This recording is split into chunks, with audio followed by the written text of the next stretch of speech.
Shalom, selamat pagi saudaraku yang terkasih di dalam nama Tuhan Yesus Kristus. Bertemu lagi bersama dengan saya, Evangelis Herming Siburian. Saudaraku, sebelum kita melakukan aktivitas kita pada pagi hari ini, kita mau mengetahui apa yang menjadi kehendak Tuhan bagi kehidupan kita di sepanjang hari ini, melalui renungan kita pada pagi hari ini. Sebelumnya, mari kita berdoa. Allah yang bertata di kerajaan sorga, Bapa yang kami sapa dalam nama Tuhan Yesus Kristus. Terima kasih Tuhan untuk kasih dan karunia-Mu dan lingkupan-Mu atas hidup kami, hingga kami boleh ada di pagi hari ini semua karena anugerah Allah yang begitu besar bagi kami. Bapa yang baik, sebentar kami akan mendengarkan apa yang menjadi isi hati Tuhan dalam kehidupan kami melalui firman-Mu pagi hari ini. Bukakan hati dan pikiran kami Bapa, dan berikan kami pengertian melalui Roh Kudus-Mu ya Bapa, supaya kami mengerti apa yang menjadi kehendak-Mu dalam hidup kami.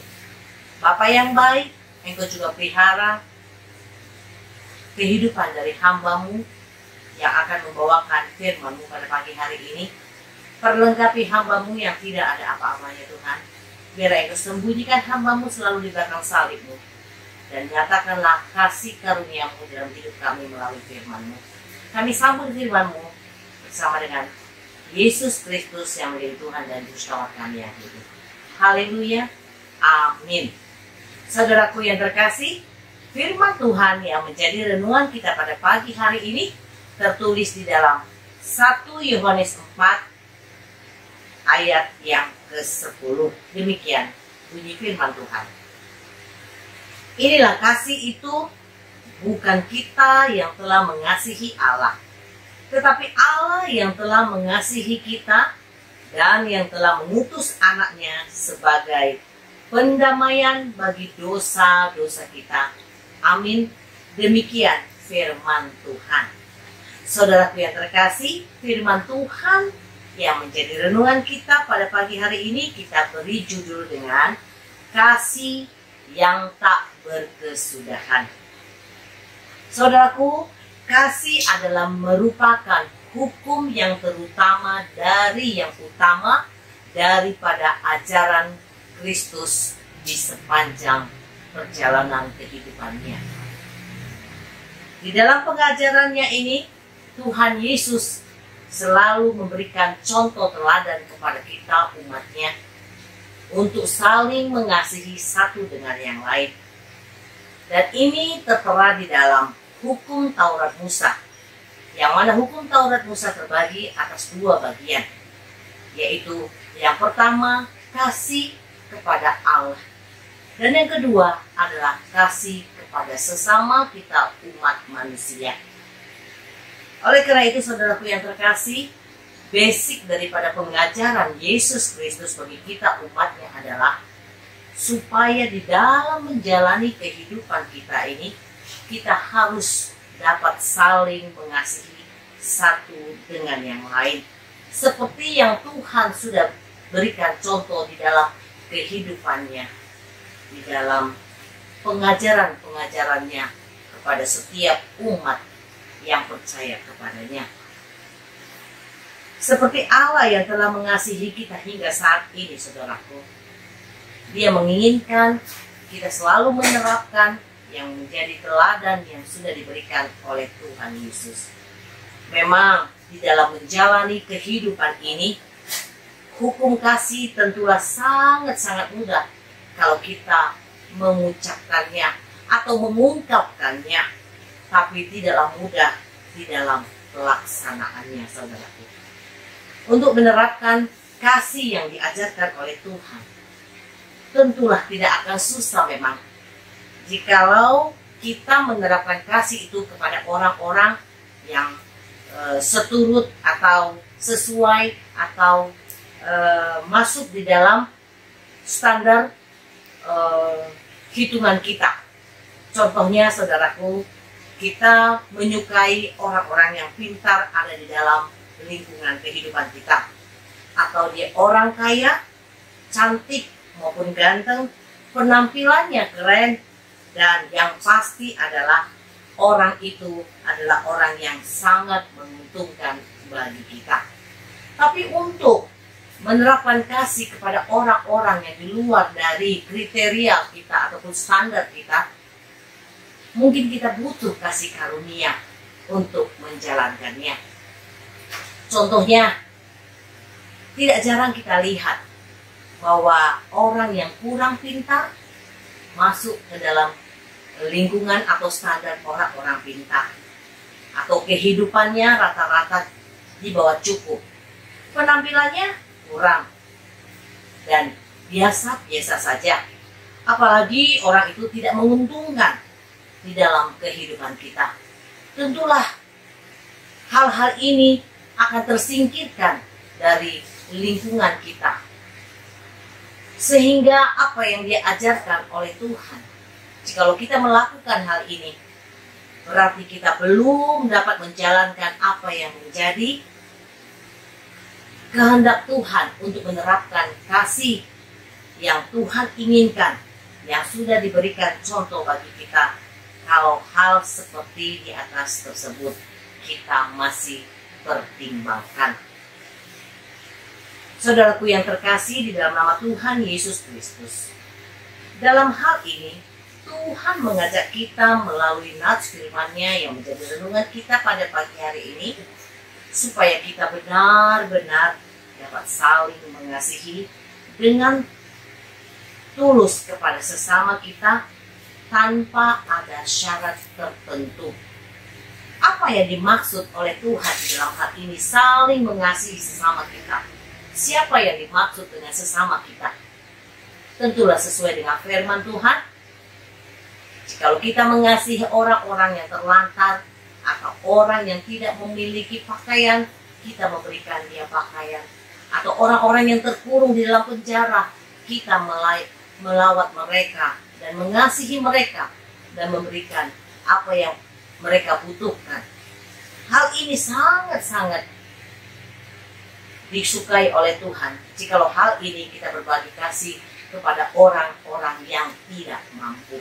Tetapi saudaraku yang terkasih, jikalau kita mengasihi orang dan kita memberikan dan menerapkan kasih ini kepada sesama kita, jangan ada hal-hal tertentu untuk kepentingan dan keperluan kita sendiri.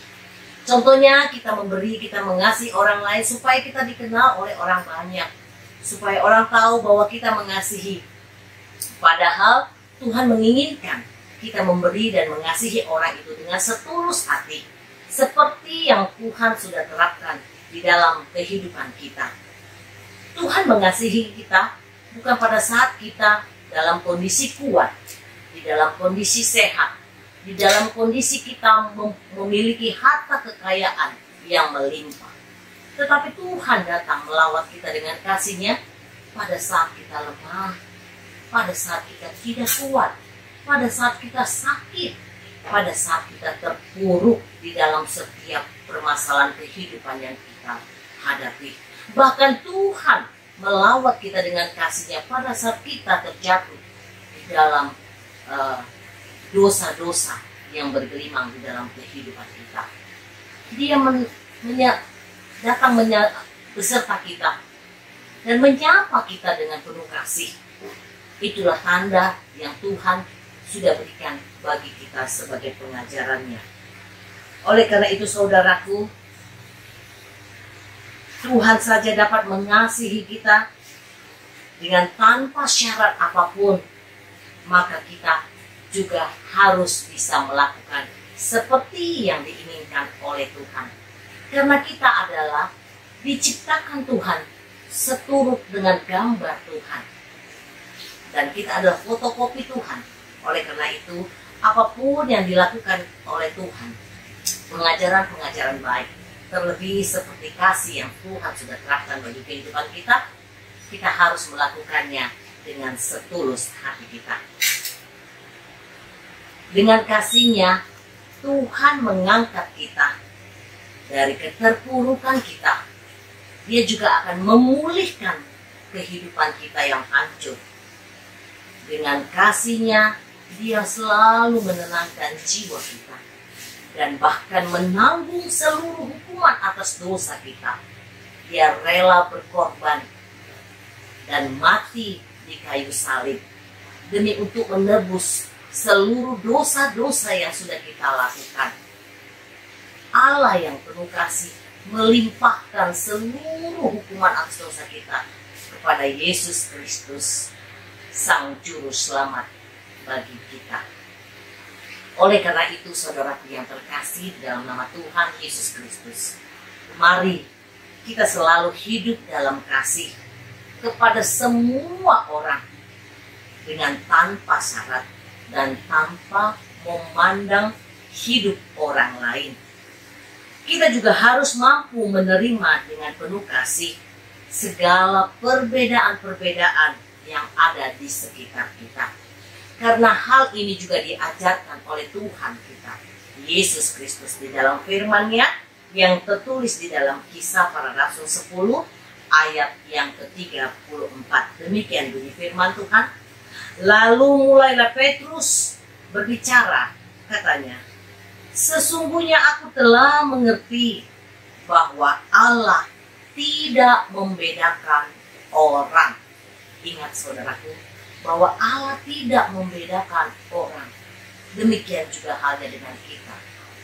Saudaraku yang terkasih dalam nama Tuhan Yesus Kristus, kasih Allah tidak pernah berkesudahan di dalam hidup kita. Selalu baru setiap hari.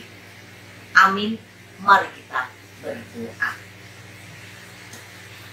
Terima kasih Bapa yang baik, terima kasih Tuhan Yesus untuk firman-Mu yang boleh menyegarkan hidup kami dan boleh menyatakan kami Tuhan dan mengajari kami Bapa, untuk kami boleh mengikuti teladan yang Tuhan sudah berikan di dalam kehidupan kami, untuk kami boleh saling mengasihi satu dengan yang lain, mengasihi Engkau dengan sepenuh hati kami, dan kami boleh datang kepada Engkau tetap selalu bersyukur dan bersyukur kepada Engkau ya Bapa.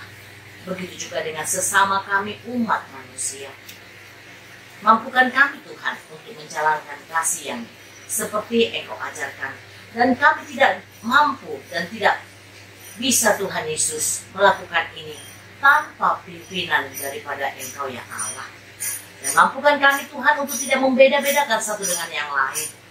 Karena Engkau sudah memberikan teladan yang terbaik kepada kami. Terima kasih Bapa. Firman-Mu selalu hidup di dalam kehidupan kami. Hanya kepadamu Tuhan kami serahkan doa-doa dan permohonan kami, serta ucapan syukur kami di pagi hari ini. Di dalam nama Tuhan Yesus Kristus, kami boleh berdoa dan mengucap syukur. Haleluya. Amin. Kasih anugerah dari Allah Bapa, kasih setia dari Tuhan Yesus Kristus, dan penyertaan daripada Roh Kudus kiranya menyertai kita saat ini sampai selama-lamanya. Amin. Tuhan Yesus memberkati. Selamat beraktivitas.